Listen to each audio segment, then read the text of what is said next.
Good afternoon. Welcome to the 2021 Ways and Means budget hearings for the fiscal year 2022. Today is Wednesday, June 16th, 2021. Please stand for the Pledge of Allegiance. Pledge allegiance to the flag of the United States of America and to the republic for which it stands, one nation, under God, indivisible, with liberty and justice for all. Roll call of the members of the Ways and Means Subcommittee. Councilor Janino? Here. Here. Councilor McKenna? Here. Here. Councilor Powers is absent. Councilor Sereno? Here. Here. Council President Zambuto is absent, and Chairman Visconti? Here. Here. Quorum is present. Thank you, Madam Clerk. We have 2 hours slated this evening for a couple of departments between 5 and 7. I'd love to make sure that we keep it within that time frame. Just to go over some of the procedures, what I'd like to do is have the directors come about in front, discuss their budgets, any material changes, and then I will open it up to the subcommittee members, and then if any council members come, I'll open it up for them for questioning. We will not be negotiating any cuts during these budget hearings. If there are any, that will be done on the 28th of June, I think, when we finish all the budget hearings and listening to all the department heads. So with that being said, I think we should start off with the man that wears many hats in the city, the CFO, Chief of Financial Services, and whatever else they call you, Rich Visquet. Thank you, Councilor. Thank you, members of the board. On behalf of Mayor Arrigo, my name is Richard Visquet. I'm the Chief Financial Officer for the city. And as Councilor Visconti said, I have several hats. I've also served as the city auditor and the budget director, chairman of the retirement board. So I put together a brief presentation for the fiscal year 22 operating budget. Those of you at home hopefully can see it on your screen. All the councilors have a hard copy, and I'm not sure if I have to click something, Ashley, to change this, or okay. I will. Thank you. I appreciate the assistance. Okay, so before you tonight and over the next several weeks, we'll be discussing the fiscal year 22 operating budget, which consists of city expenditures, education, school expenditures, and the fixed costs of the city. Right there is a slide that gives you the total amount being contemplated, approximately $193 million from general fund expenditures, which consist of $42 million of city expenditures, approximately $104 million for school department. That includes the Revere Public School as well as the Northeast Vocational School that many of our students go to from Revere for vocational skills, and the fixed costs, which are the debt service, the health insurance, the pension assessment, property casualty insurance, and other shared costs between the city and school. We also have 2 enterprise funds in the city. We have a water and sewer enterprise fund, which is a full cost recovery enterprise fund, which means that revenues generated from the enterprise will cover all of the direct and indirect costs. And we also have a solid waste enterprise fund, which does not cover all the costs, but revenues attributed to any fines or overflow barrels and such that are sold. That money diverts to the enterprise fund for solid waste to offset some of the charges that go with it. So total budget that before you is $224 million or so. Next slide. So I won't read all these slides verbatim. You can read them yourselves, but just wanted to kind of give some key factors on the operating budget. Realistically, the main theme here is trying to get us back to services from fiscal year 2020. As everybody knows, we had a really rough sled in fiscal year 21, resulted in many reductions in force, services were cut back or eliminated in some cases, and many of the departments lost some of their part-time and seasonal help. So you'll see throughout this budget that there is an attempt to try to get all our staffing up to pre-pandemic levels. Next slide.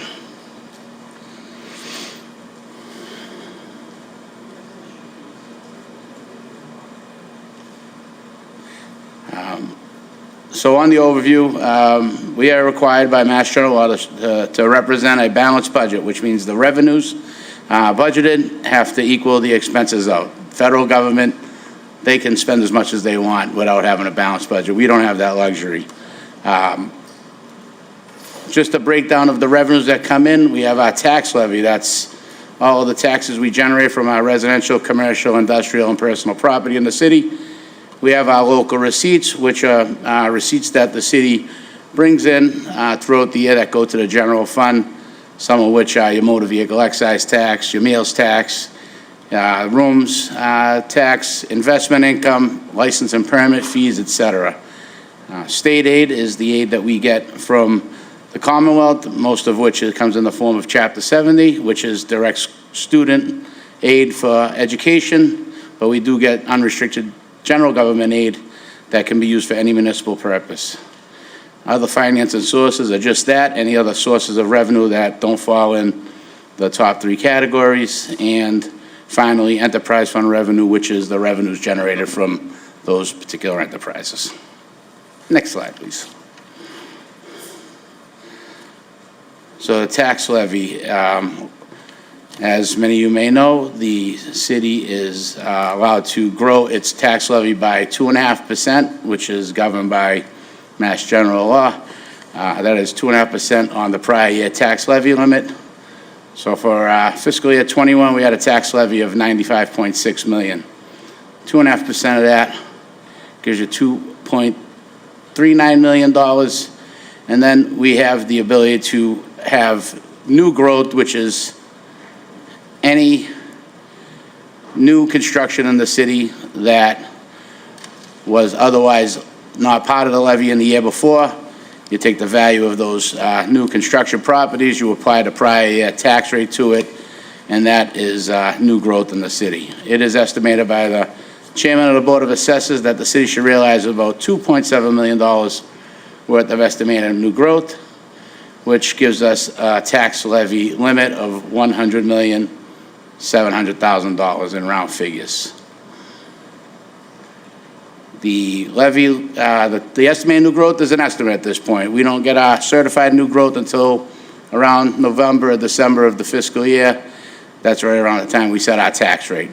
However, all the building that happens up until June 30th is part of that new growth. So we'll have an exact number when we go to set tax rate, but for purposes of setting the budget, all of these are estimates because we basically haven't even started the fiscal year yet, but we have to set estimates to present the budget that's balanced.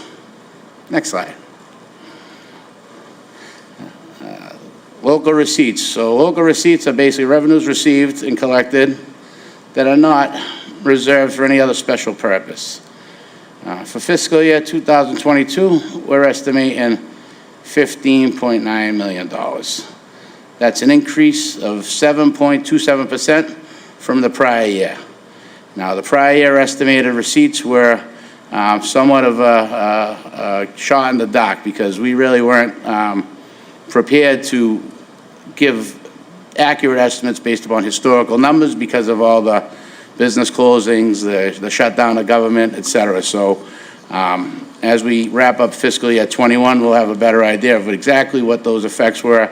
But for purposes of this year, as we slowly recover, it is estimated that we will receive 7.27% more in local receipts. And just to highlight a couple of the local receipts, for instance, motor vehicle excise is estimated at $5.8 million, which is $200,000 than we estimated last year because there were some people who had to take their cars off the road or sell them, and not a whole lot of cars being sold. License and permits, that number is up, $2.75 million. A lot of that is generated from the new growth that you'll see at the Suffolk Downs facility up on Revere Beach and any other smaller projects, even new decks a shed, a new pool, anything like that, that new growth becomes part of the levy. The permits that are, go with that also go to the general fund.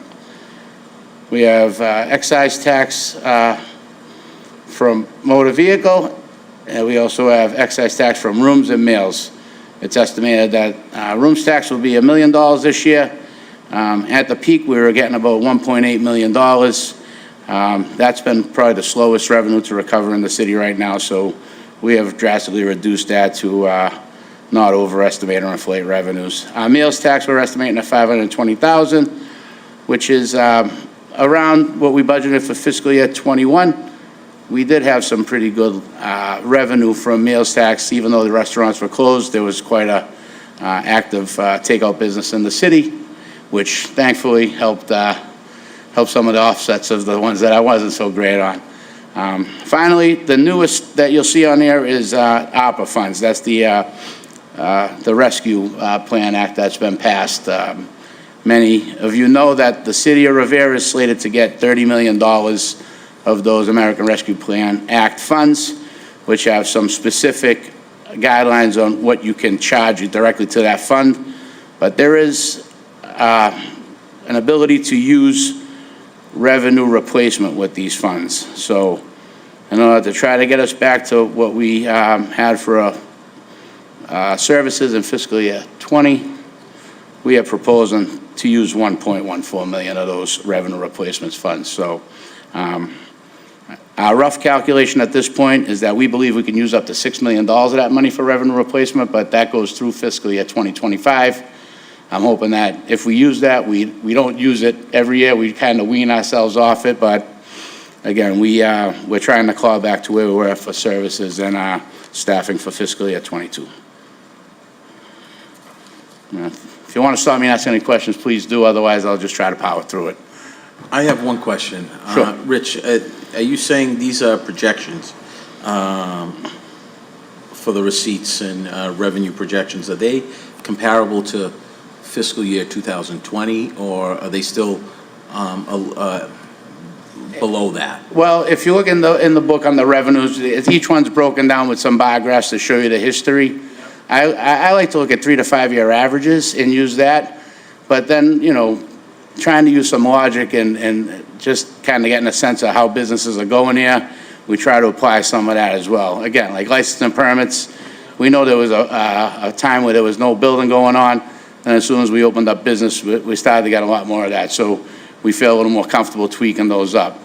The hotels, they're opened up, but they're really not at full capacity yet. So, you know, we got to try to use some of our knowledge and some guesstimates, but on a year-over-year basis, typically you look at like a 3-year average, and we like to try to budget conservatively with revenues, because any revenues that exceed estimates end up going to our free cash in the bottom line. So, but there's pretty good detail in there, and if once you go through the book in detail, if you have any particular questions, there should be pretty good data in there just to give you an idea. I think you have a 10-year history on all the revenues. So, Mr. Chairman, yeah. Oh. I want to apologize for being late, but I couldn't get in the building. That's okay. That's a problem that we're going to have to address. I don't know if we're going to have to find money for key fobs for the council, but we've asked. We were told we didn't need them. Now, I can't get into my Ways and Means meeting because I'm a minute after 5. So I think we're going to have to address that in some way. My apologies for not mentioning that you've arrived, so no worries. No problem. That's not why I mentioned it. It was the point that I'm trying to get back to the administration, that there's a need. All right, continue on, Mr. Biscay. We'll pass it along, Mr. President, no problem. I'm sure you will. That's why I mentioned it, Rich, while you're up there. Okay. I'm not the DPW guy, though. I wear a lot of hats, but not that one, Jerry. But I'll pass it along, certainly. Next slide, please, Ashley. One of the biggest revenues that the city receives is the cherry sheet money, which is what the nickname is for the state aid. It used to come in on this cherry color paper when snail mail was the way to go. Everything comes in electronically now, but cherry sheets are still stuck around as the name for the state aid. We have a significant increase in our state aid due to the nearly $10.5 million increase in our Chapter 70 funds. To give a brief summary of that, back in 2015, there was a large committee put together to do some research and make some recommendations on how schools are funded statewide through the foundation budget. A lot of it is geared towards low-income kids, English, learning language children, and some of those inequities that the formula was not really shaken out to the best favor of the low-income cities. Governor Baker, he has put forward funding for the first year in fiscal year '22 to try to address the study and make the state aid more equitable. So to that, the city has received $10.5 million. I'm sure many of you heard about that. It's a great win for the schools, and I know that they're hiring a whole bunch of teachers and paraprofessionals and trying to gear up for those funds, because if you don't spend them and get the teachers in there quick, they'll be gone. But the city did get some additional unrestricted general government aid up to $11.3 million, which is about a $300,000 increase from last year. But in total, we have about $82 million in Chapter 70 and charter school, plus $11.3 million in unrestricted general government aid. And we do get some other state aid in from veteran services that we get reimbursed for the services we provide, and some other income that comes in and trickles in. So, but the lion's share of that is the Chapter 70 money that goes directly to the schools to fund their foundation budget. Next slide, please. Other finance and sources, again, covered this a little bit. Although it's not budgeted as an other finance and source because I put it in as local receipts, the only other finance and source that we're contemplating using for the fiscal year '22 budget to keep it balanced is the use of $1.14 million from the American Rescue Plan Act, which will help, again, get us back to our staffing levels pre-pandemic and bring back some of the services that we otherwise had to cut as part of the 2021 budget. Next slide. Enterprise funds. Once again, water and sewer enterprise fund is primarily made up of the ratepayers that pay for the proportionate use of the water and sewer they use. Those revenues are estimated to come in at $26.8 million. That is based upon the anticipated rate increase of 3.9%. That is before the council. I believe we'll be taking that up at next Monday night's Ways and Means Committee meeting.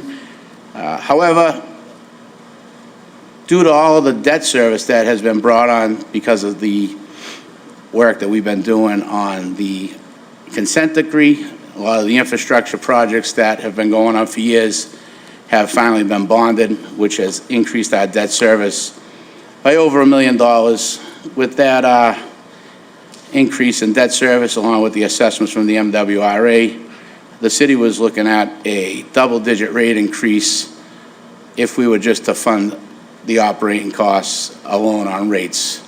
However, the mayor has asked the council to approve a $2 million transfer from the water and sewer stabilization account, which is currently at about $7.5 million, because he believes, and I think many others do, that it is not a great time to give double-digit rate increases to ratepayers as we pull out of the pandemic. So total revenue is anticipated at almost $29 million, and that is assuming that a rate increase is passed at the next council meeting, as well as approval of the $2 million stabilization fund transfer. That will still leave us with $5.5 million in our stabilization fund, and we've been pretty diligent about funding that over the years. We think extraordinary unforeseen events is a typical reason why you use stabilization fund, and we feel like that's a proper use due to the extraordinary unforeseen events that we've had over the past 18 months or so. Thank you. That basically summarizes the revenues that are estimated as part of the '22 budget. And those revenues go towards balancing the expenses of the city. So basically, the expensive pools break into, you got general government, your public safety, your public works, health and human services, libraries and recreation, you got your education and your fixed costs. Next slide, Ashley, please. Oh, one more. And one more after that. So for fiscal year '22, we are requesting $8.6 million to fund the general government operations of the city, which makes up of the mayor, city council, all the city hall operations, financial offices, treasury, collector, auditor, et cetera. You have $26.1 million for your public safety, primarily your firefighters and your police department, but there's also the 911 call center, the parking department, and inspectional services in that department. Public Works, $4.3 million. That's our administration, open space, parks, highway division, snow and ice operations, facilities maintenance. Health and Human Services, $2.1 million. That is your Board of Health, that is your Elder Services, your Veteran Services, your SUDI and homeless initiatives, community outreach, and a newly created Human Rights Commission. Finally, Libraries and Recreation, $1.4 million. That's the Park and Rec Department, the library, and also our Historic and Cultural Department. So total general government expenses are estimated at $42.7 million. Next slide. Fixed costs are the shared city and school costs for such things as health insurance, estimated at $23.3 million. The pension requirement, $13.9 million. Debt service, $6.2 million. Medicare tax, FICA tax, otherwise known as $1.57 million. And our property and casualty insurance for our liability, our vehicles, our professional liability, et cetera, $1.1 million. Total fixed cost estimated at $46.16 million. Education, we made a slight change this year. You might notice if you look at your budget. Vocational school has been historically budgeted as part of general government. Didn't seem to make much sense to me to keep education costs in general government. We shifted that particular line. It used to be 122 budget. We made it 322. In the forecast, I did adjust the calculation so you're comparing apples to apples, but that's a change this year, just to point out. Fiscal year '22, Revere Public Schools, $102.6 million, and our assessment from the Northeast Folk, $1.8 million. With regard to the Revere Public Schools, we fund it at the net school spending minimum requirement that is promulgated by DESE, the Department of Education. We don't fund any more than this was required by the formula. So this budget is one that typically cannot be cut, otherwise we will face sanctions from the Education Department. The Northeast Vocational is an assessment of the population that we have at the school. I believe the city of Revere is the largest member in that district, with approximately 20% of the students coming from the city of Revere. Next slide.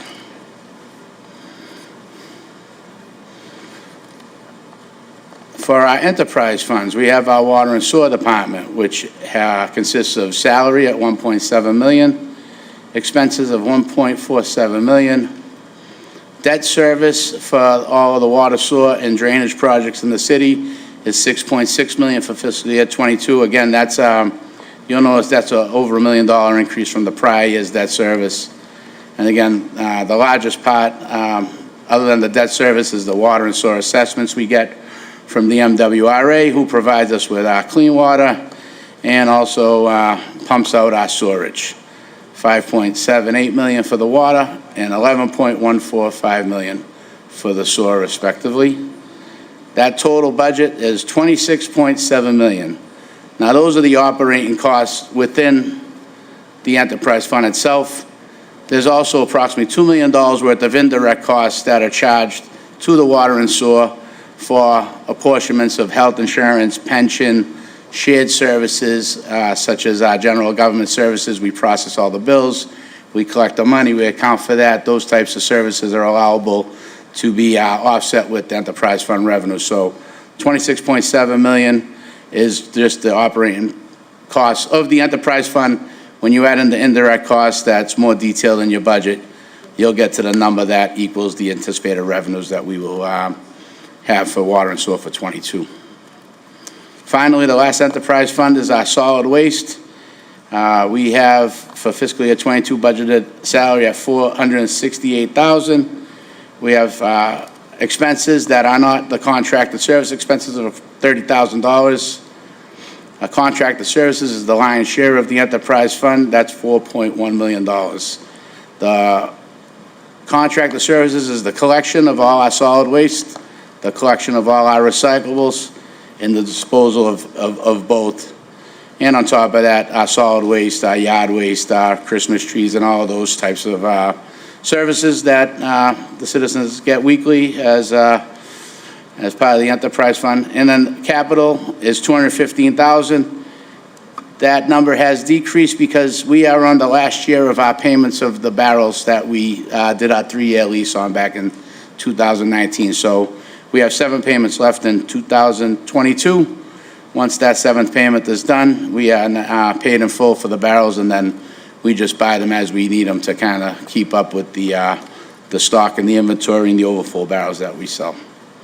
Total solid waste budget, $4.86 million. Lastly, our other expenditures. Again, just like there was other financial sources, we have other expenses that don't fall into those categories. The biggest one is the cherry sheet assessments or expenses. Just like we get money in from the state, we also get assessed expenses from the state. Those would be such things as retired teachers insurance. Now they're in the GIC, and they assess us what the cost is for those retired teachers in that GIC insurance at $2.2 million. Tuition assessments, that's our tuition out expenses, charter schools, choice out, et cetera. That's $8.6 million. That's when students decide to go to schools outside of the city. Those dollars follow the children, and those are the dollars that would otherwise go to the Revere schools if all the children were in the city. We get an assessment from the MBTA at $3.6 million to fund the bus services and the MBTA services. Those aren't free, everybody. We pay $3.6 million. And then all the other small cherry sheet assessments, about $275,000, which brings that to the $14.8 million that we have to provide for those expenses. We also fund an overlay account. The overlay account is to fund any abatements that are needed when there's a question on a tax bill, or if we get something wrong. We don't net it out of the commitment. We have a separate fund to pay those back. That overlay also is used to fund such things as senior exemption, senior abatements, blind, elderly, veterans, etc. Finally, as a result of the 2021 winter, $350,000 is what we budgeted. We spent nearly $600 and almost $700,000, so $395,000 is what we're in deficit right now. Mass General Law allows us to overspend snow and ice deficit, provided that we make that up as part of the fiscal year '22 tax rate. So, last slide, summary. Before you, a fiscal year '22 budget that's responsible, balanced, that begins to bring back staffing and services that were lost during the fiscal year budget due to the economic downturn of the pandemic. The budget documents that you have before you, we model after the GFOA, Government Finance Officers Association, which is the model budget for cities and towns throughout the states. We had just received our 8th consecutive GFOA Distinguished Budget Award. There's a lot of criteria in there that you have before you that kind of dictates what we need to present to the council, to the public, that really gives a good overview, clear, comprehensive, and checks off a lot of the criteria that we need to submit that document and get the award. So I was very happy to hear that we got it for our 8th consecutive year. So we continue to try to improve upon it. I think one of the most important documents that you received tonight on top of the budget is the 5-year financial forecast. There's a pretty detailed narrative. It's a good 20 pages, so, you know, take a nap before you read it if you need to, but there's also a 4-page Excel document that forecasts out over the next 5 years to try to give an overall picture where we are. With that, I thank you for your time. I'm happy to answer any questions. Otherwise, I'll be here for every budget meeting throughout the hearings every night to assist my fellow department heads. And if you have any questions, whether it's tonight or during the day or whatever, please don't hesitate to reach out so I can try to answer them. Great. Thank you, Rich. And do any subcommittee members have any questions for Rich right now? No, we're all good. Rich, do you want to start off with the, while you're up there, do you mind starting off with the Northeast Vocational? No, not at all. Or do you want to, you know what, I'll have you come back at the end and we'll do Yeah, I'm here all night, so I can go at the end. So why don't we do that and have, if there's no other questions, go ahead, Council President. Mr. Chairman, thank you. I just wanted to thank the CFO for his presentation. Very professional, easy to understand for even us not very technical people. Thank you very much. My pleasure. Thank you. Of course.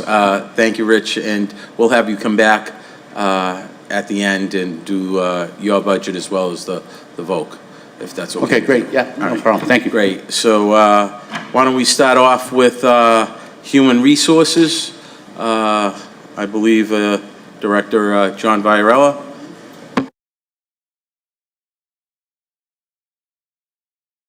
Good evening, members of the committee. I'm John Viarella. I'm the Chief of Human Resources, and I'm here to review the budget for Human Resources for fiscal year 2022. I always like coming up here after Rich. I never have to move the microphone. It's the only time. Anyway, yeah.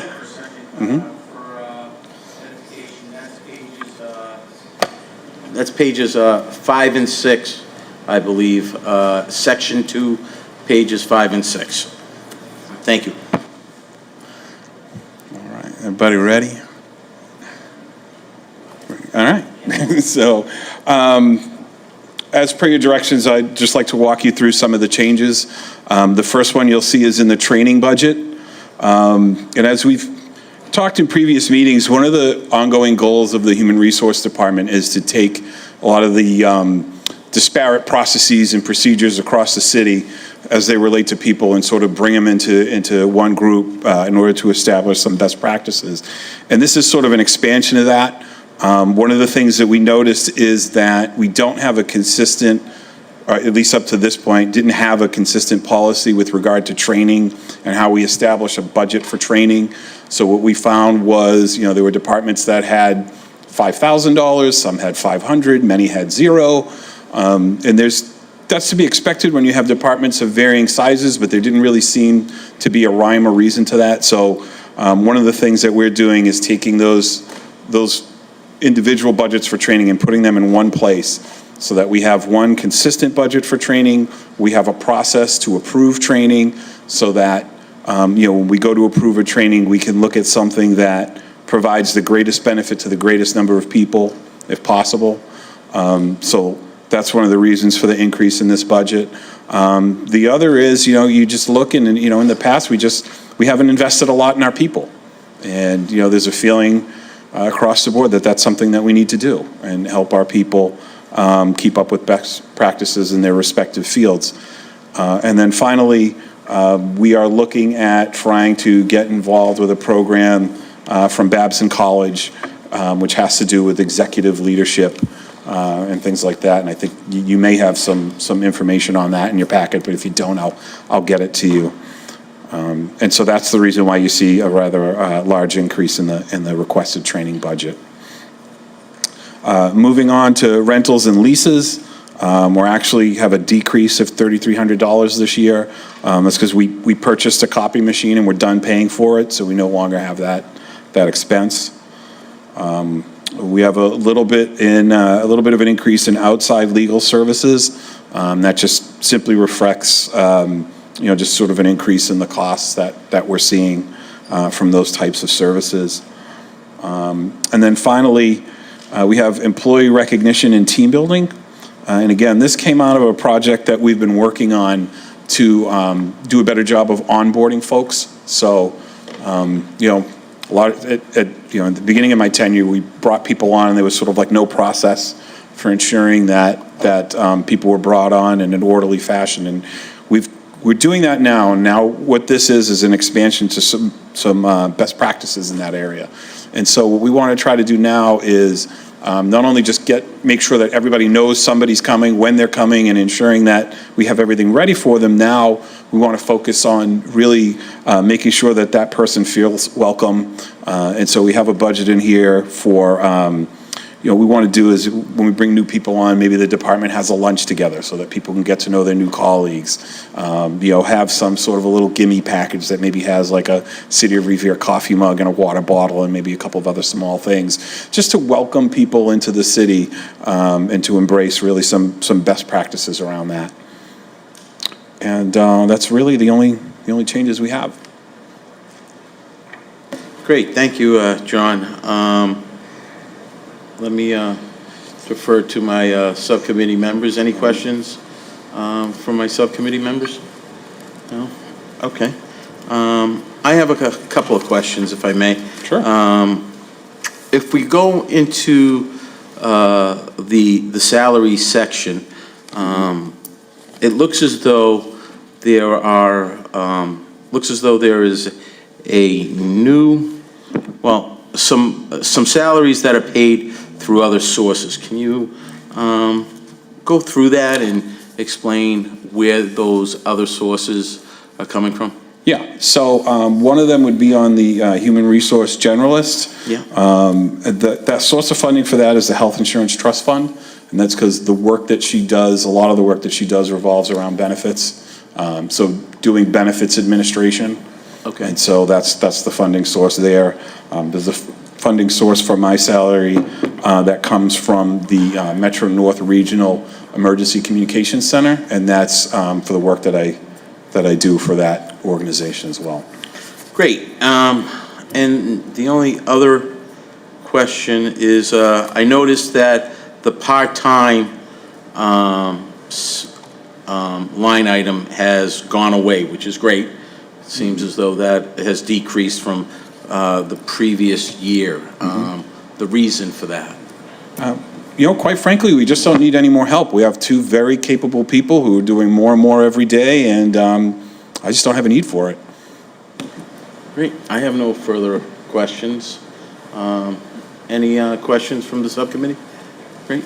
All right, Thank you, very John. much. I appreciate it. Yep.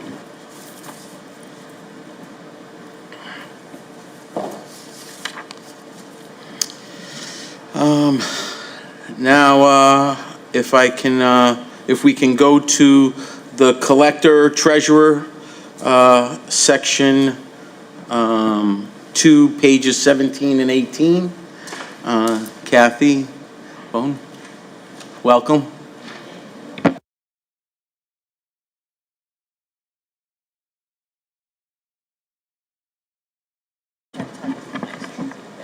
Okay. We have a lot going on between the collector and the treasurer's office. We updated the office down in the collector's and made it hopefully a better working condition down there. We're upgrading all the software from Govern to Munis, so this way everything will possibly talk to each other. Because we used Munis payroll system, so now we're gonna have the collection system. We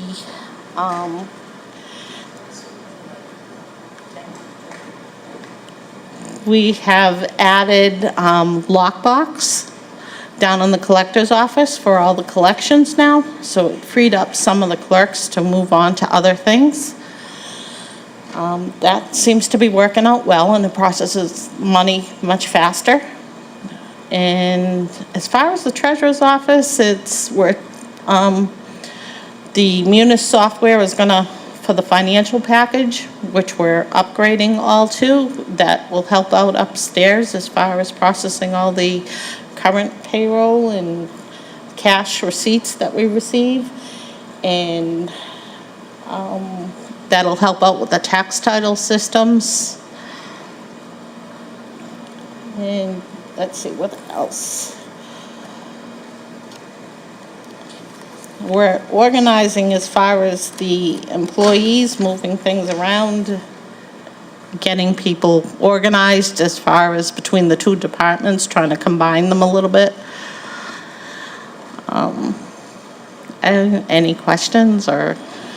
Well, Kathy, you know, you're always pleasant to talk to and always so helpful, so thank you for doing what you do. That's number one. And Thank you. it's so nice every time I'm calling. Yeah, it's nice to hear the welcoming tone, and you're willing to help. I will defer first to my subcommittee members if anybody has any questions. Councilor Janino. I just have a comment more than a question. I just want to say I was up there the other day and it really does look great. I think the improvements that were made in that office, it looks a lot more open and a lot more pleasant if I was going to spend more than 8 hours a day in there. So I commend you on that, and you're doing some good work up there, so thank you. All right, thank you. Councilor McKenna. Thank you. Hi, Kathy. I just want to ask you a question. It's silly, but I know the last time, a couple of months ago, I was in the collector's office, and they didn't have a shredder. Did you guys get a shredder? They have a shredder. Oh, they have a shredder? Because I heard that they were shredding by hand. Some things where there's so much of it, yes, we Okay. rip them by hand if they don't have to be shredded. Okay, But yes, all right. they do have a big shredder. Great. Thank you. You're welcome. Any other councilors? No? I just have a couple of questions, Kathy, if I may.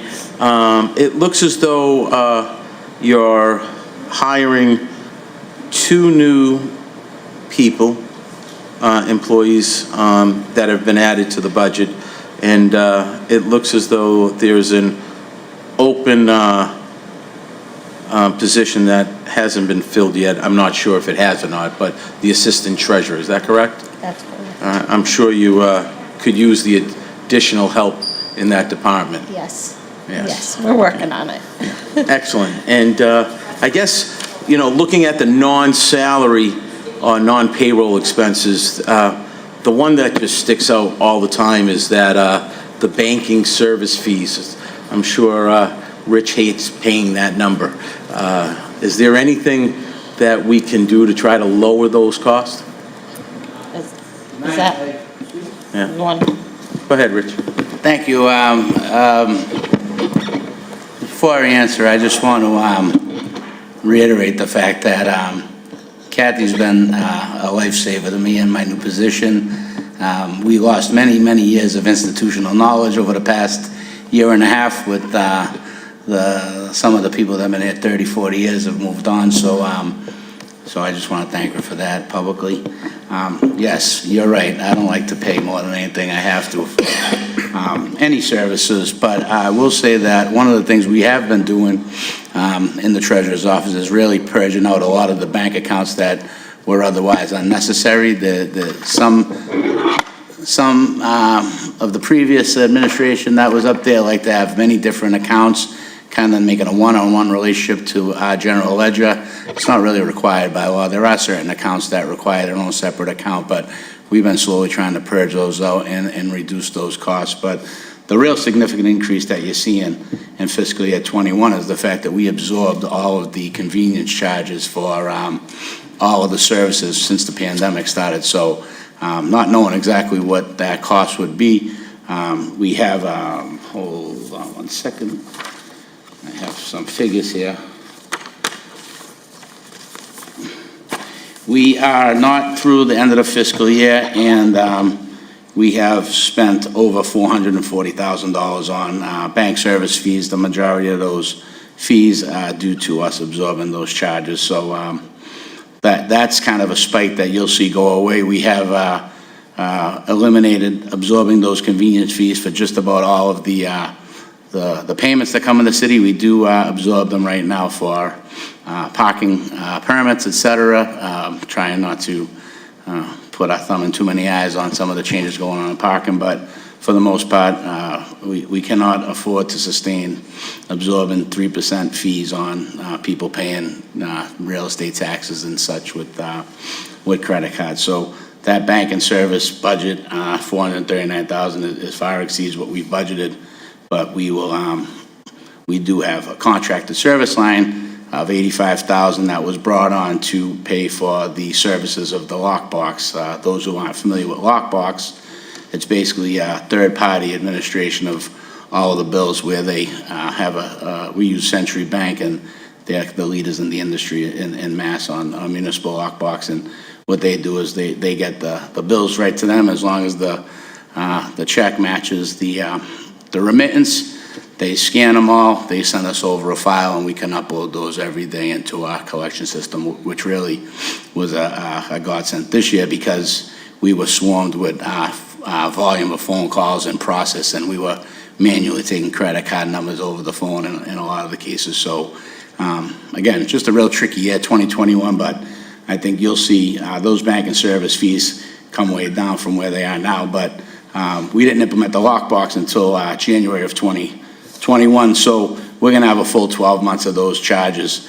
And being a new service, it was hard for us to determine how many bills were actually going to be processed through there, and that's not just your tax bills, it's your motor vehicle excise, it's your water, it's your sewer. So any receivable that comes in that's a committed receivable comes in to the lockbox if it's mailed with the envelope that comes with your check. We still do quite a bit of service at the window, but we are trying to get into the 21st century with a lot of these services. So I don't know if that answers your question, but the short story is yes, we're trying to reduce the bank accounts to saves us time on reconciliation. It makes for less errors, but what's driving that banking services right now is the absorption of those convenience fees. Excellent. Well, thank you. Any further questions from the subcommittee? Mr. President? Thank you, Mr. Chairman. I just wanted to thank Kathy for the work she does and the work she's doing to streamline this department. Thank you. It's obviously paying off, and we're grateful to have you. Okay, Thank you. Kathy, on behalf of the City Council, thank you for everything you do, and continue working and doing a great job up there. Thank you. Thank you.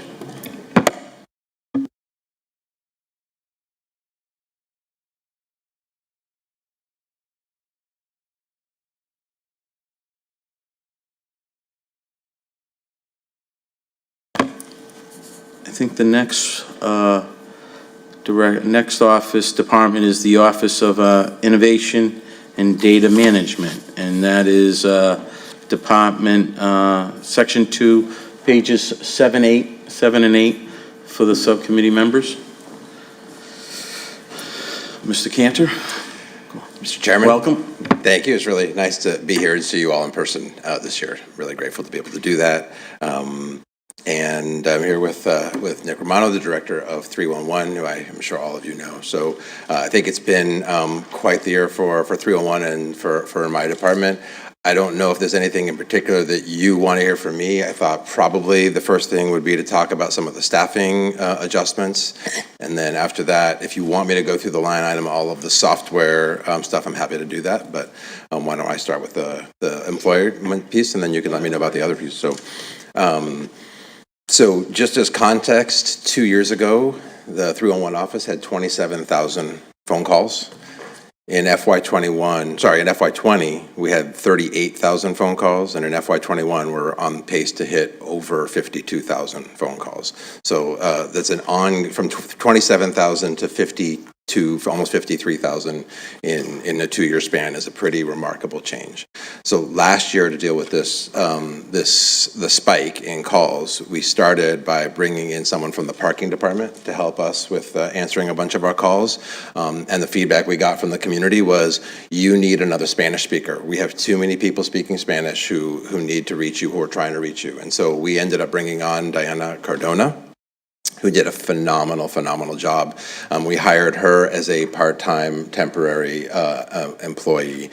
We are moving her up to full-time employee because of the ongoing calls. In addition to having that employee, we also had ongoing help from an employee from the Parks and Rec Department while we were during shutdown. So we had additional, I think it was about 20 hours a week, additional assistance from them until Parks and Rec opened up. And so I think the 311 staff has felt a little short-staffed for much of the last, I'd say, 4 months since that person had to go back to their main role. So in moving one person up to full-time, we're asking to hire another person as a temporary full-time on grant funds, with the idea being that we will see if the need remains into FY22. If the need does remain, then we'll have that conversation again next year, and if the need does not remain, then we'll make other decisions. So that's what we're doing on the call taker piece, and that's what you're seeing here on the budget. The other piece that we are adding on temporary funds, I believe this is from the federal funds. One of the things that the federal fund explicitly states is that data and data management is one of their priorities. So bringing in a data analyst to assist the work that I do has been something that I've been asking for a long time, and I'm really grateful that we were able to fund it in this year's budget. This is an opportunity to help me with, every week every day I update the COVID numbers, for instance, on the page, and every week there are about 20 graphics that get updated on the vaccination and the COVID pages. There's a lot of departmental data that we're trying to spend more time looking at, and I'd love to get some assistance on departmental data. There is ongoing focus on just regular data, like finding opportunities in many of our departments to think about data in ways that they haven't done before. So these are sort of the priorities with the data analyst. I have a job description, certainly, and thinking also about how 311, which I think is, let me just take a step back on 311. One data point that I want to point out on 311, for instance, is even with the increase in calls, the 53,000 phone calls, we actually closed 500 more service requests than we opened because there was a bit of a lag from the past, and that's in large part due to the incredible work that Nick has done in the last year to really dig in and take time to go back through past requests. So thinking about how a data analyst could come in and actually help us think through our 301 data and help us streamline the operations in that department has been a priority. And so one of the reasons why I'm proposing that and creating more sustainability for a lot of the work that we do in this department, just thinking about all the software programs, whether it's e-permitting, the work order system in DPW, the host compliance system that we're doing in short-term rental. There's a lot of different pieces that my department has a role in, and having that additional sustainability, if I go on vacation or whatever, who can really understand all those roles to help out while that's going on. So those are the key pieces on the employment side. Should I pause for a second and? Okay. That's all right. Payroll as well as non-payroll. Sure. Are you asking me to go through all of the software stuff, or is there anything? I just go through your, any major. Sure. Changes, I guess. So some of the major changes that you'll see, some of the small changes are just increase of usage in Citizen Serve, the e-permitting system. The more users, the more licenses we need to purchase, and that's the same with Laserfiche. There's an increasing number of people who are scanning and storing documents in our secure document management system, which also allows us to do online forms and uploads, which more departments are utilizing as well. The Tolemi package is something that I'm particularly excited about. And Councilor Serino, you may have seen that we just launched the property lookup, the ZBA tracker. So that's part of the Tolemi package, which also is allowing, if you ever had a chance to see it in the last week, we launched that, as well as demographic data based on census block that'll automatically update when the 2020 census data comes through, so we'll have new demographic data that'll be, and that's at propertylookup.revere.org. And I hope people will take a look at that. And then we also use that same system to do a lot of internal tracking and interdepartmental communications, which is something I'm pretty excited about. Public input is a product that you've probably seen if many of you are subscribed to some of the ongoing email communications. That was grant funded in the first year. That grant fund is going away, so we'll be funding that ourselves. In addition to the revere.org/engage, which is the engagement hub, which allows us to collect survey information and sort of have a two-way communication with residents. So that's what public input is doing. I am proposing in this budget that we move off of Code Red, hopefully they're not listening to this budget hearing, and moving to a company called Everbridge. Everbridge is actually a company that the state is utilizing for a lot of their communications for emergency alerts. And there are a lot of reasons back end, but the biggest reason is that they have access to updated numbers, and Code Red is not giving us access to updated numbers, and that's a real deal breaker for me and why I was glad to find a software product that would help us reach people, especially if there are emergencies such as a hurricane or a big storm coming off the coast. We would want to reach people and get to them in an emergency, so being able to reach those additional people has been a priority. Looking at other changes in here, we moved ClearGov. That has been moved onto the finance director's budget, so that's why you don't see it here anymore. And host compliance is the short-term rental software, which I'm happy to talk about here, but that is moving on to the short-term rental office budget.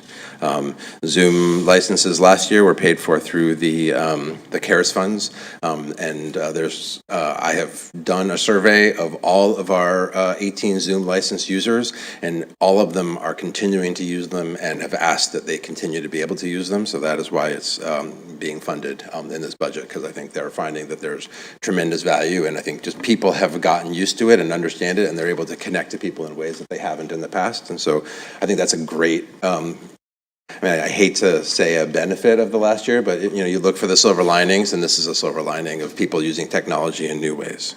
So I think those are the main changes, unless I missed anything. Let me open it up to, well, thank you. Yeah, I don't know if you wanted to. Ruben. Nick, do you want to? No, I think Ruben covered everything. Excellent. Didn't leave you any options. But if you have any 301 related questions, I'm happy to answer them. Excellent. Let me open it up to the subcommittee members. We'll start off to the left. How's that? Mr. Serino? Councilor Serino. Thank you, Mr. Chairman. Through you, I just really wanted to thank Ruben and Nick and the team in innovation and data management and 311. Ruben, thank you. When I presented that idea about the ZBA and creating that tracking system, I didn't know if it was going to be feasible to do it at our city level. And you worked magic, and I'm looking forward to it going live. And I guess it already is live, but when it is publicized and going forward to help residents track projects that are that have been given variances and whatnot. And to Nick, thank you, because out of everyone in the city of Revere, I probably communicate with you the most, sending you 10, 12 emails a week on various items to the 311 office, and you and your team always deliver, and you get things done, and you get things done pretty quickly. So I just want to say you're doing a great job, and Ruben, you're both doing a great job. So thank you for all you do, and keep up the good work. Thank you. Thank you. And I feel like I should say that the ZBA tracker, we got really lucky. And the reason we got lucky is that Clerk Melnick has been tracking and spent a lot of time putting this information together. She has ZBA appeals going back to 1929 on a spreadsheet. And if it hadn't been for the work that she had been doing on that, we never would have been able to utilize that and transition it into the ZBA tracker. So, Thank you, Council. Council President? We always are happy to hear praise of our city clerk, because we know she's the best city clerk in the state. Councilor McKenna? Thank you. I just want to say thank you to both of you. You've made my life easier as a ward councilor. As you know, we're in the trenches and we get a lot of calls, so I just want to thank you. And I just want to say Diana is definitely a plus. So she's wonderful. I've talked to her many times. She's just a plus, so thank you very much. Counselor Janino. Thank you, Mr. Chairman. I want to echo the sentiments of my colleagues. You guys do a great job, so thank you for the work that you are doing. But just a quick comment, I'm really happy to hear that you're keeping Zoom. I think that that's really a great asset to the city. I think a lot of people don't realize it helps to bridge a lot of inequities, right? For people that can't find childcare, for people that are working and they're multitasking, maybe they're taking a meeting they need to with the city on a lunch break, right? I think that it's a great resource to be able to allow the public to still engage and also be able to do it at their own convenience and not have to sacrifice, whether it be childcare or taking care of a loved one or work or other commitments that people have. So really happy to hear that, and you guys are doing a great job. Thank you. Thank you. Great. Well, I want to say I've heard, first of all, Nick has been a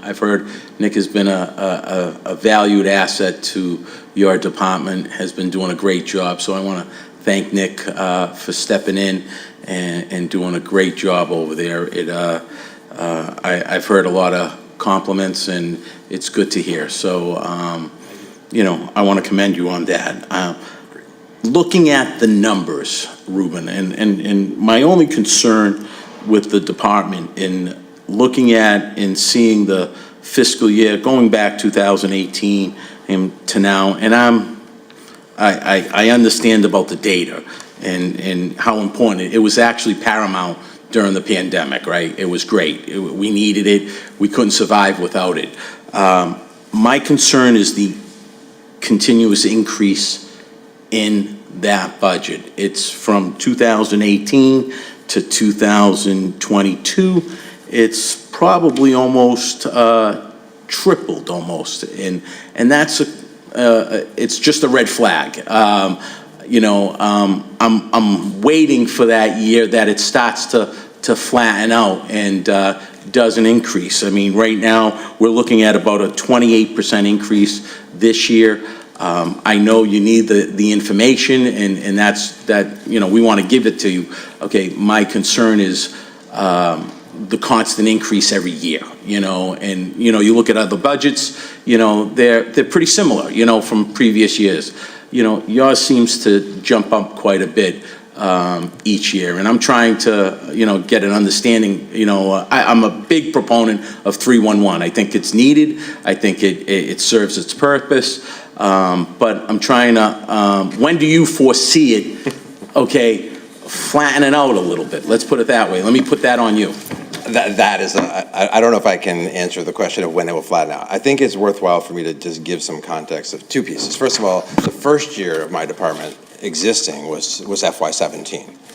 So that was the first year we existed. So we've gone from a skeleton department to a little bit more than a skeleton, because I think we've shown the benefit. And one of the things, if I can just quickly hit a data point, in our first year of 311, we had 19,000 phone calls. We went from 19,000 to 27,000 to 39,000 to 52,000. Yeah. So I think that we are seeing that residents are responding to 311. And I think what you're seeing is while my budget may be adding a person here or there, what's also happening is that other departments are getting streamlined, because fewer people are calling other departments. Fewer people are calling around trying to figure out how to get to a department that they may need. They know 311 is a resource. We're seeing a higher number of service requests, so I think we're seeing more engagement from the public about our existence, who we are, how they can reach us, and how they can get help, whether it's a service request, answer a question, try to figure out how to get to a department, wanting to know any of a number of things that we do, and especially, of course, during COVID, with all of the resources that the city tried to make available to people and information. So I would just say, I think that the value add of 301 has been really high, and that is why you're seeing the ongoing increase. And I hope that what you're also seeing is other departments are feeling a little bit less pressure, because I could say that in the first year before 301, the mayor's office was getting a tremendous number of the types of phone calls that are now coming to 301 that we're able to help them do other operations, and not just the mayor's office, but I think a lot of other departments are getting similar types of impact. So I guess that's my response. My hope is, honestly, that the numbers keep going up. not the dollar figures, but the calls, that, you know, that 53,000 becomes 100,000 in 2 years. And there are so many people who want to give us something, give us information, get information from us, that makes things even better. Yeah. And so, I mean, that might be, you know, we may plateau at some point, and maybe after COVID, we'll find that plateau, and then things will reduce a little bit. But I think that's why on this particular budget, a lot of those increases are being put on one-time federal funds to see if that happens. If the plateau happens, then we don't need that in the long run. That's kind of why we're kind of using a little bit of the federal funds to test this out. Yeah. The data analyst that you're asking for, Yes. I know the pandemic is, I don't want to say over, right? You know, but is that, what other uses are being, what other uses is the data being used for in the data analyst, let's say, that position? Right. What type of data, what other data are you collecting in terms of jobs? Well, so one of the things that's a big change that's happening in the next year that I'm involved in is actually at the DPW, and you'll probably hear a lot more about this from those folks, but there's going to be a shift in our work order system to a much more intensive work order system, and I think there'll be a need to look at that data a little bit more aggressively as we do that. The system that we got in 2017, 2018 was great for that period of time, but with the work that Donnie's done, in a sense, we've almost outgrown that to need more and better data. So that's one place that I think a data analyst is going to have some role, helping the water and sewer folks, and in particular. In addition, well, I mean, I don't think the COVID data is going to go away imminently. I mean, there's, you know, we have some time to see what happens over time. But yes, I agree that we're in a great spot right now, and that's why we're all here, and I'm excited about that. I think that there's a lot of data that we haven't dug into in a lot of departments. We haven't spent a lot of time looking at our human resources data. We haven't spent a lot of time looking at our planning department data. And so these are things that we're involved on the data side. But on the software side, in addition, we're making some big changes. So for instance, I know that there's been a lot of talk about adding the clerk's office to an online payment process. You know, so we're still expanding some of the things that we do in the department, in the city, and having an additional set of hands to help us, whether it's, you know, making more online payments for new features, creating new online forms to reduce the number of people who have to come to City Hall, expanding the kind of engagement, you know, whether it's Zoom or other kind of public engagement. So I think a data analyst is going to have a broad portfolio in helping expand the online access and the ability to streamline operations across the city. And if that doesn't come to pass in the next year in the temporary funds, then we'll make another decision about that. Yeah, because it's great to collect the data, but if we don't do anything with that data and make any changes, then it really doesn't serve a purpose. So, I agree. And sorry to interrupt. No. We did have results for Revere for a while, and because we had a data fellow from the Kennedy School a couple of years ago who helped us build that. I've heard that. Unfortunately, we had a problem with it, and so now we're going to need to rebuild that. And so that'll be one thing, is making sure that we have city data that can be out in the public on a regular basis. People can review. People will understand operations much better than they do right now because of in the last year that unfortunately has fallen aside. Great. Well, is there any other questions from the subcommittee? Thank you, both of you. Mr. Biscay? Just to build on what Ruben was saying, in a lot of cases throughout these hearings, you may see some other funding sources for positions. When those positions are anticipated to be funded by the ARPA funds, we are looking at full cost recovery, so it's not just the salary. We're grabbing any health insurance, any Medicare taxes, pension assessments, et cetera. We're going to have a comprehensive full cost reimbursement that will be charged to those funds. So just want to make sure people don't think that it's only a portion of that. We are accounting for all relative costs with those positions. And to what Ruben said, we're really trying to gear a lot of these positions to the ones that we feel are temporary in nature, or that will kind of get us back to where we need to be pre-pandemic. So where we can maybe implement a program or do some stuff that needs to be done temporarily. Those are where we're trying to focus our attention on those type of positions. So just wanted to put you in on that. Thank you. Well, thank you, both of you, and keep up the great work. and keep taking those calls, Nick. Congratulations, good. Thank you. Thank you. And I just want to say before I walk away, I know that IT is up, and I just want to say before George Pazos comes up here, the work that George has done in the last year and change that I've been working here has been truly phenomenal. And so I think we're incredibly lucky to have him and the work he's doing, updating a lot of computer systems. It's just been really remarkable. And so I just wanted to say on the record before I stepped away to give that compliment and make sure people know how truly lucky we are to have George here. So, Well, thank you. Well,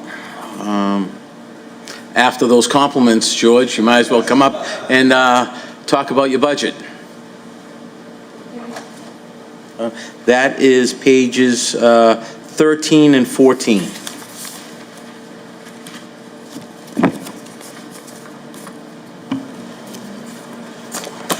Hey, good evening. So my name is George Bezos. I'm IT Director for the city. I want to thank you for having me tonight. Welcome. To present the budget. I want to take a quick step back and just quickly recap some of the stuff that we've done in FY21, because there's been a lot of changes in the IT department and for the city as a whole, and give you a little bit of background as we move into 22, some of the things that we're trying to accomplish. So most notably, I came on March of 2020, which is an interesting time to take on a new position. But primarily at that time, we were changing managed service providers. So we were changing from a managed service provider called TOS to an MSP called Thrive. Basically, what an MSP does for the city is it provides hosted and on-premises services, so servers that are hosted here and in their data centers that are spread out across the country. They provide a bunch of cybersecurity related services for us and a lot of network monitoring that keeps us informed and helps us keep our systems safe. So that major change was done in that early part of last year. As part of that change to a new MSP, we implemented a variety of cybersecurity programs, antivirus. We were able to implement a email security gateway, which helps us secure our systems by making sure that bad things don't get through via email. We were able to apply a centrally managed patching system, which allows us to make sure that all the computers are up to date, that there are no security vulnerabilities, and we're able to track those and follow up on any systems that may not have been patched. We've also implemented what's called a SIEM or a SIEM. It's an acronym, SIEM, which is Security Incident and Event Management. This is what is watching our network 24 hours a day, 7 days a week, and alerts us to things that are going on. We get hits on this quite regularly, as you can imagine, and it allows us to be pretty proactive in protecting our assets. We've also implemented a security awareness training for all of our employees.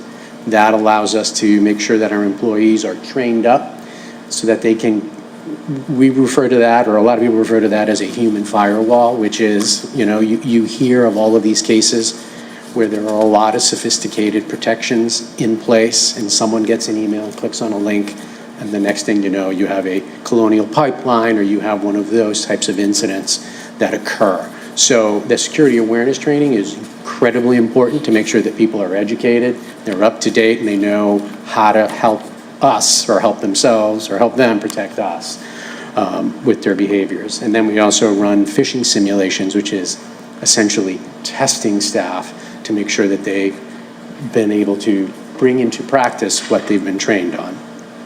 We major migration for email services to Office 365 and the Productivity Suite. We've moved our Munis financial system from being hosted in the TOS cloud to being hosted by Tyler Munis directly. That's a fantastic move because you're just paying for the application as opposed to paying for the application plus the servers that are running that application in a hosted environment. We upgraded a majority of the computers that are in use across the city. 64% of all the computers were upgraded in FY21. Coincidentally, we really tried to zero in on the computers that were going to be 5 years or older by July of this year. We did have some computers on the network that were 7, 8, 9, 10 years old. That is way too long to be running a computer and expect the staff that are using it to be productive. So we were able to target that. We also upgraded a variety or various different building control systems. So you may have noticed that there is a swipe to get into the building now. That is something that was upgraded. We were also able to upgrade the control system for the HVAC for the building, which allows, the staff to really control HVAC for us. And we were also able to upgrade the video surveillance for the city as well and add some cameras to the building. The last two things is we were able to upgrade our internet service. We were able to put in a higher level of service, make it redundant, and that was essentially a cost-neutral move. So now we're at a position now where if we lose our main internet connection, the redundant backup takes over and people don't really notice, and that has happened a few times. So I'm thankful that that is there. And then lastly, we've begun the consolidation of the financial system. We're beginning to convert the collection system into the Munis application. So that is what we've been working on in FY21. So the budget that you have before you today kind of continues some of that work and brings in some new things. Generally speaking, the budget that you have before you supports all of the IT operations for the city.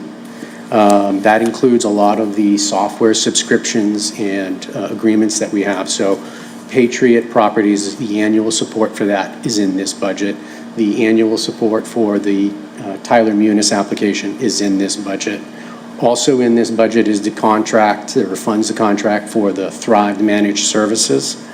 And also it funds the telecommunications, both cell and landline-based telecommunications for the city. Our goals for the upcoming year, I know it's in the narrative here, but I just kind of give you the quick overview of those, is to continue the work of the conversion for the financial management system. That is going to be something that is going to be happening next year and the fiscal year after that. It will go out for a couple of years as we convert different modules over that time. We are also going to be upgrading the version of Munis that we're on. Currently, we're on a version 11.3. We need to get onto one of their later versions, which is 2019, likely 2019.3, which is the version. The reason that is incredibly important to do, and we are actually pausing some of the financial system conversion to do that, is because we need to, in order to generate W-2s in January of 2023, need to be on that version.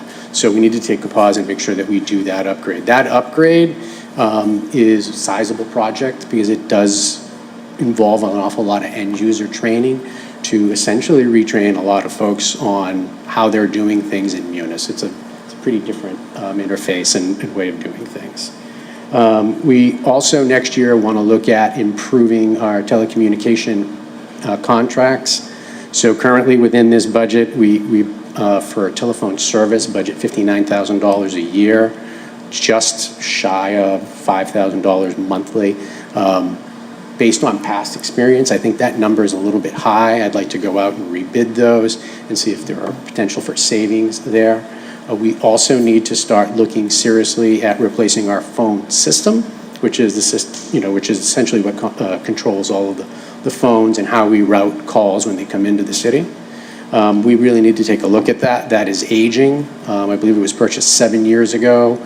It was already a few years old at the time of purchase, and it's running essentially on unsupported operating system at this point. So it's sort of a big red flag for us, and we really need to address that. I want to look at that this fiscal year coming up to work on that with police and with public safety and the schools, because we all have a similar phone system. So I'd like to work with them to look at that upgrade and target that for possibly the next fiscal year after that. And then it's just additional infrastructure improvements, continuing to buy computers to replace other aging computers that will be getting to be about 5 years old soon. Updating a lot of the printers that are in use in the building. We have one printer that's going to be 22 years old this year, so that one really needs to get replaced. We have some really old equipment. So it needs, a lot of that stuff needs to get replaced. So a lot of that type of stuff we're going to be working, we're going to be expanding some wireless in use. So those are our goals for the year coming up. If you have specific questions on the budget, I'm glad to answer those. Any subcommittee members have any questions? Counselor Janino? Thank you, Mr. Chairman. I just want to say thank you. I mean, I think when you started in this position, you inherited decades of neglect to our IT system. And one of the benefits of COVID is it really shined a light on how far behind we were. Because when this building was forced to, in a week, switch over and say, all right, everyone work from home, it was kind of like ooh, we really can't. My desktop computer is from 2008. I don't know if I can do that, or probably older. So I think you got a lot to undertake, and I think you're doing a great job. And hopefully when we do the budget in 2 more years, we'll have all equipment that's, at least 10 years old or newer. Yeah. And you're not dealing with 20-year-old software. Imagine having a cell phone from 22 years ago, just to put that in perspective, and expect people to work, at a normal pace and get things done. So very much needed, and these are investments. These are, like infrastructure investments. You can't expect people to function and to work and to do their job effectively without the tools they need to do it. So thank you for providing that, and also for making sure our security is up to speed, because with national things that are happening, and you look at other cities and towns across the country, it's a huge issue, and there are vulnerabilities. So it's great to know that the city is not vulnerable and that we're taking proactive steps to make sure that we have what we need. Thank you. Thank you. Any questions? Okay, I just, one question, just a couple of questions, if I may. It looks as though you're adding a support specialist, and it's a new position, but is that a person that came from another department? Because it looks as though that person's been here for quite some time. Is that accurate? We currently, over the last several years, have had a part-time worker funded through the Youth Works program that helps with some of the IT stuff that George can be more specific on. But basically, after listening to what he's done, I think he needs 2 support specialists. But absolutely. But the idea is that, I've worked in 5 different communities, and it's quite phenomenal what George can do with the amount of staff he has. And long story short is we really need to get him a 3rd full-time person that can do some more of the things that he needs to do to continue on with the great success he's had. And I'm not going to pretend to be able to talk too much detail about the technical side of it, but it's long overdue that that department needs to be built up to the point where we can deliver these 21st century services that Councilor Janino is indicated that we've been so far behind on. I couldn't agree more. So I understand. It was just a little bit confusing why it was a new hire. It seems as though a new position, but the person was there for almost 5 years. So that was my only concern there. And it looks as though through the some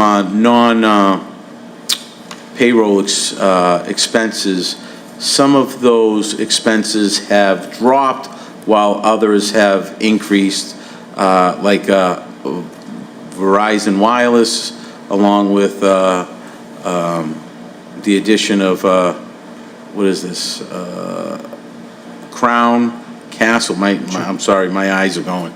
Crown Castle has increased, is that correct? Well, yeah, let me go through those. Yeah, Let me take those one at a time. So the Verizon Wireless, what we did this past year was consolidate about 6 or 7 different Verizon Wireless accounts that the city had into one account and brought it into the IT department's budget. So there should be offsets in other departments that you're not seeing within this budget. So the reason for that is to centrally manage all the cell phone contract under a single account. Have that be managed more closely and, realize any sort of savings that are possible by having everything under one account. So that's what you're seeing there. So the other departments in the past that had these accounts were HCI, the treasurers, engineering, and 311. And we've consolidated those down and brought them in. So those offsets you should be seeing somewhere else. On the Crown Castle, What I want to point out there, and that's the internet consolidation, the internet improvements that we made this past year that I said was cost neutral. Okay. So you need to look at that in addition to the line at the very bottom of that that's Addition Networks. So in past years, the Addition Networks was $37,000 Okay. a year.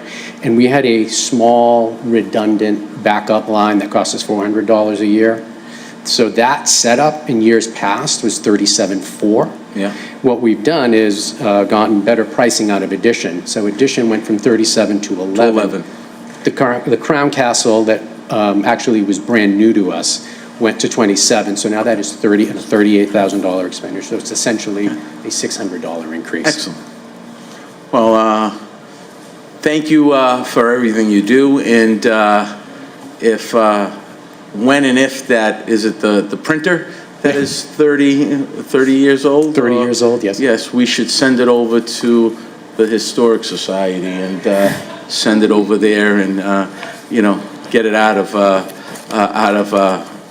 production, as they say. Yes. So thank you for coming. Thank you for presenting your budget, and keep up the great work. Thank you very much. Good night. Okay. I think, last but not least, we might as well get Mr. Viscay back up there and discuss.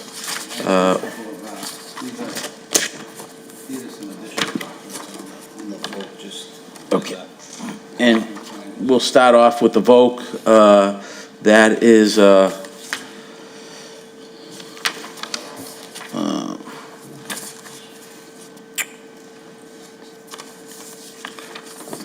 what page is that?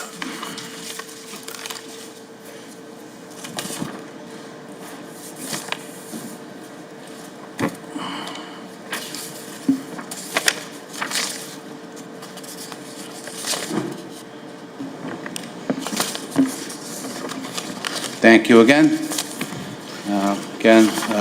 Richard Viscay, CFO for the City of Revere, and City Auditor and Budget Director. And I will be happy to walk you through the Northeast Metropolitan Regional Vocational Technical High School, known as the VOC. That's a lot of words. We are lucky in a sense that this year the assessment actually has went down for the city. I just handed to you some of the budget documents that were forwarded to me from Jay Picone, who is the school business manager over at the VOC. And as you can see on that top sheet, there's a breakdown of the district assessments. I believe there's 12 or 13 different municipalities that make up the district. The minimum contribution, as calculated by the Department of Education, is $14.3 million.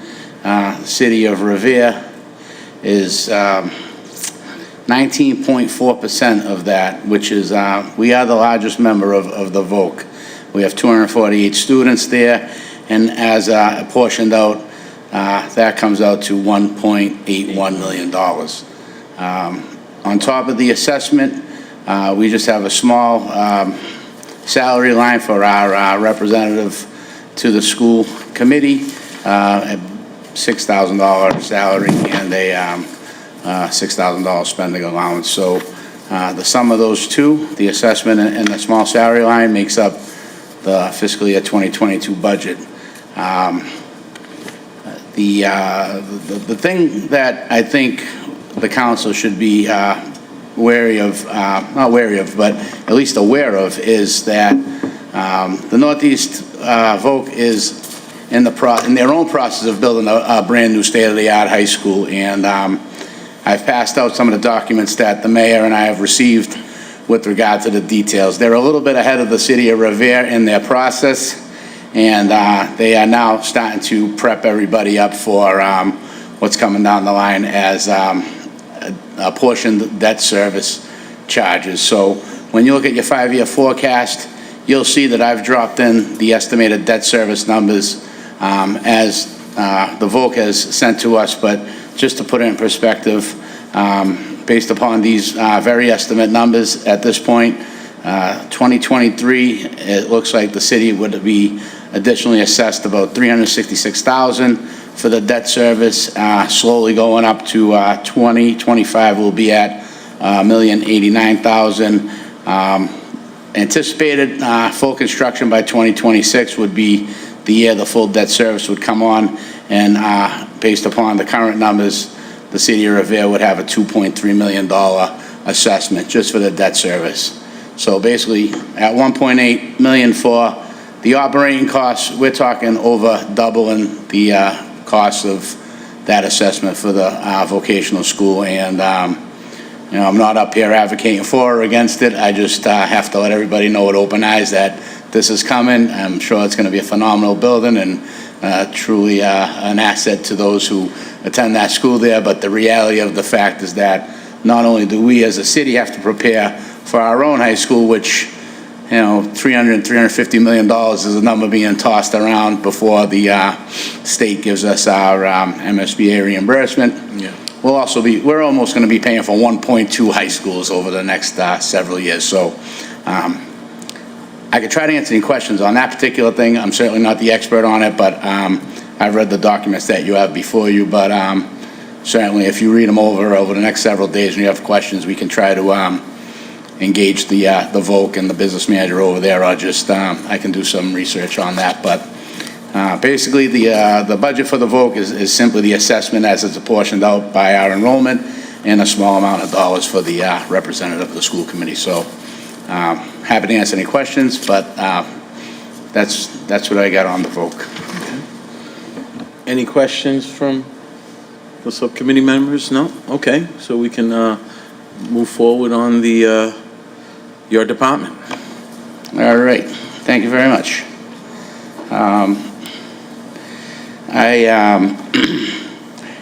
I was lucky enough to be appointed as the Chief Financial Officer, Finance Director for the city after a long-standing finance director retired after 42 years. That's a pretty impressive career, and I am grateful and humbled to be the next city's finance director. So I appreciate the opportunity. My budget has changed slightly with regard to that.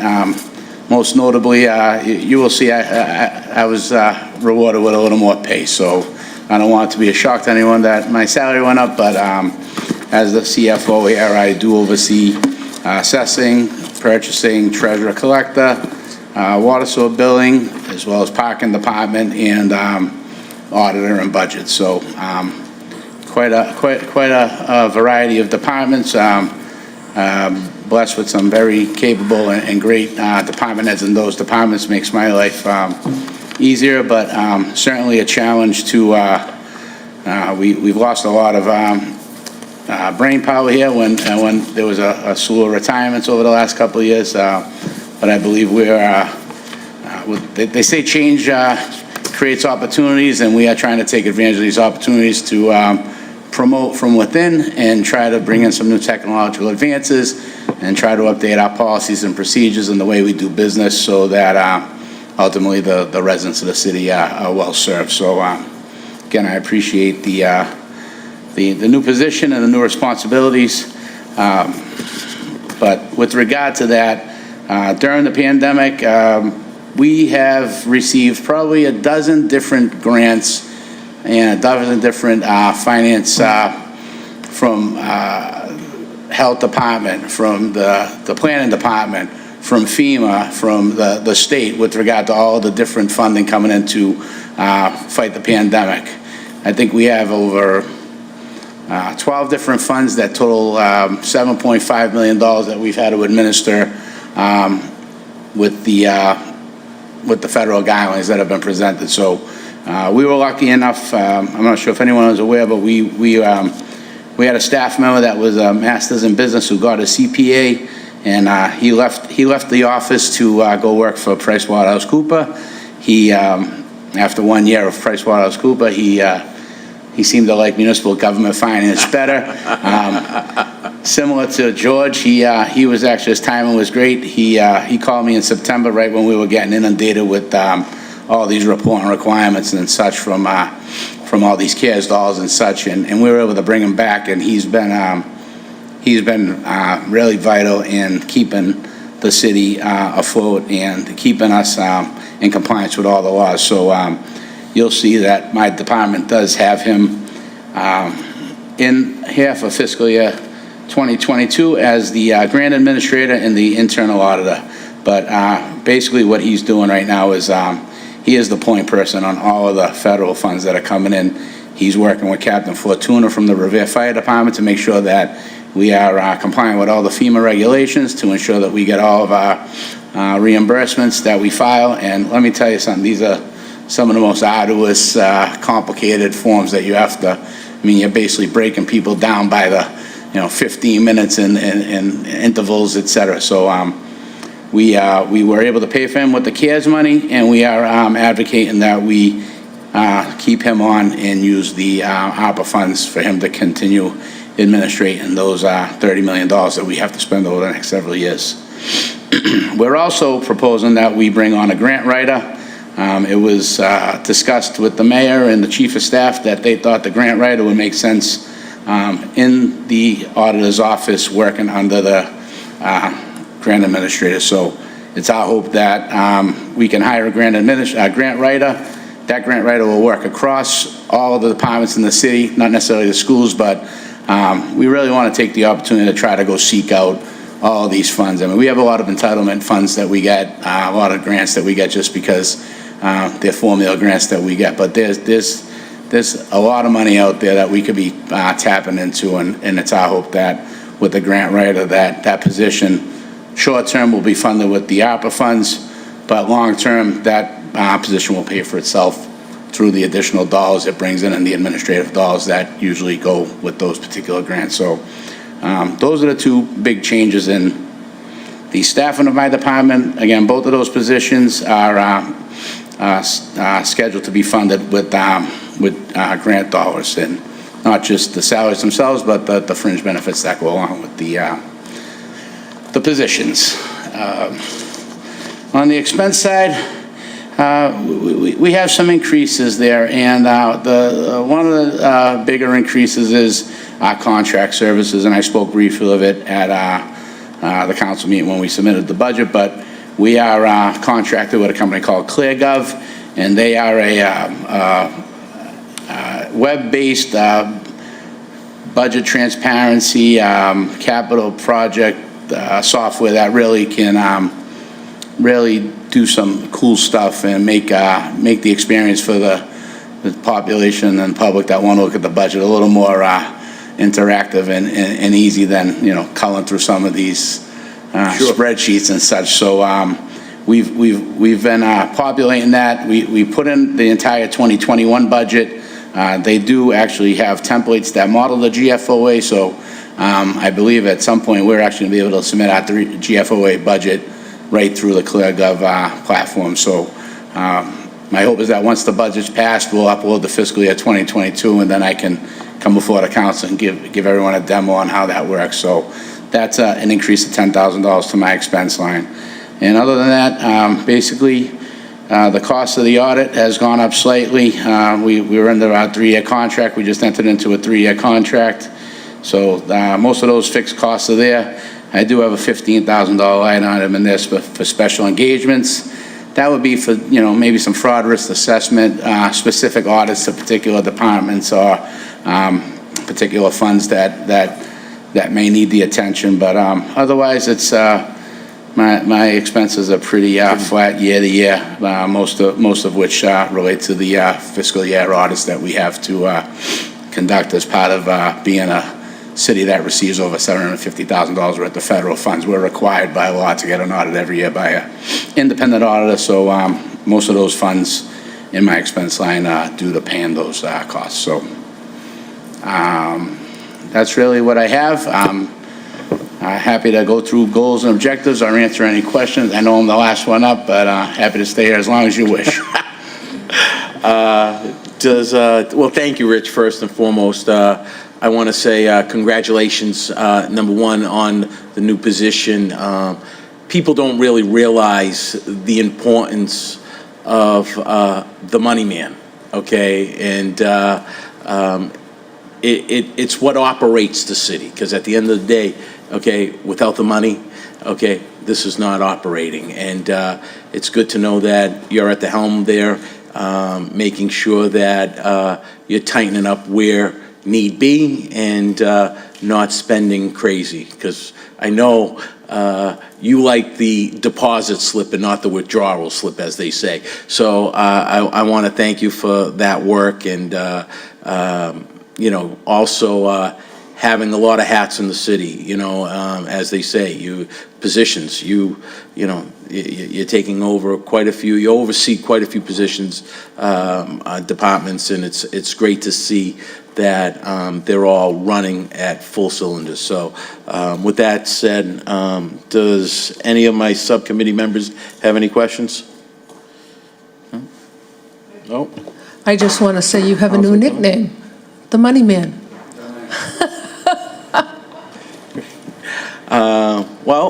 If that was pretty easy, and thank you for the presentation, and I guess we'll continue this tomorrow night, and this first meeting of the subcommittee, the Ways and Means, is adjourned. Thank you. Thank you, everybody. See you tomorrow.